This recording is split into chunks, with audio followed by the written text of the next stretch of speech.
love to kind of start by getting, your perspective on kind of the creation of the song and what some of these lyrics may mean to you personally. I'd love to learn more about that.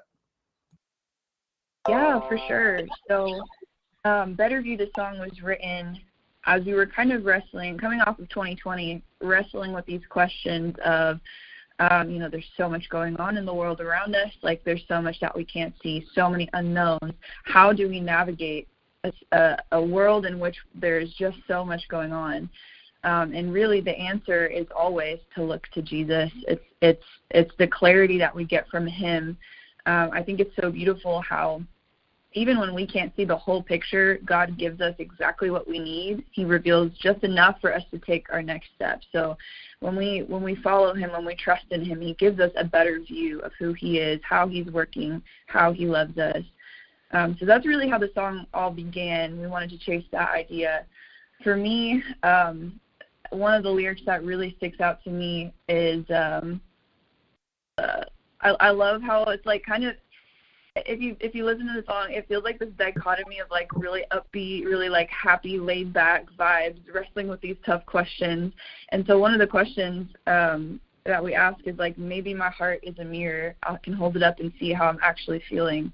I'm just trying to get how things can be clearer. And I'm not even lying. It's pretty hard to see it, but you're giving me a better view. And that really speaks to the reality that we're in today. Like, there's just so much around us, but when we look at Jesus, he gives us that better picture. I think that's probably one of my favorite lyrics in the song.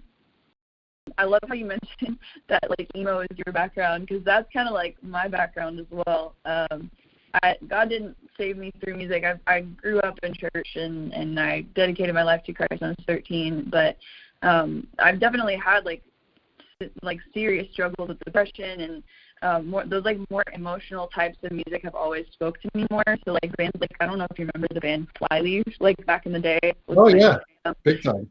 So I love that this can speak to audiences on both sides, both like people who've been in church forever and people who maybe are still wrestling. Like that's our hope, is that this can speak to everyone in that way.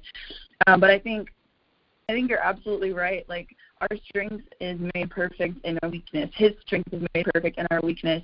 And so that's something that we were trying to write from, is like, if we try to own the solution to everything going on our own, it's going to fail. So that line, maybe I'm made to be different, it speaks to that tension of, I know, like, I see the things happening in the world, and like I know that I can make a difference somehow, and maybe these feelings all point to something bigger, but maybe I should just lean back and trust that if I do my part, if I show up, if I'm faithful with what God puts before me, he's going to do something with it. He's going to make the difference. So all I can do, I can't own the outcome of anything. All I can do is show up and take the next step that he puts before me in faithfulness and trust that he is going to multiply. He is going to bring healing to the world if I just do my part. And so there's just a lot of like tensions going on in this song that I think we can all relate to. Wanting to make some kind of difference in this world, wanting to help heal from all the things going on around us, but that it's so important that we lean into his strengths and not our own, because on our own, it's going to fall apart. On our own, it's going to lead to anxiety. It's going to lead to failure. But with him, he's able to do exceedingly and abundantly more than we could ever ask or think or imagine, and he's going to if we're just faithful and obedient to him.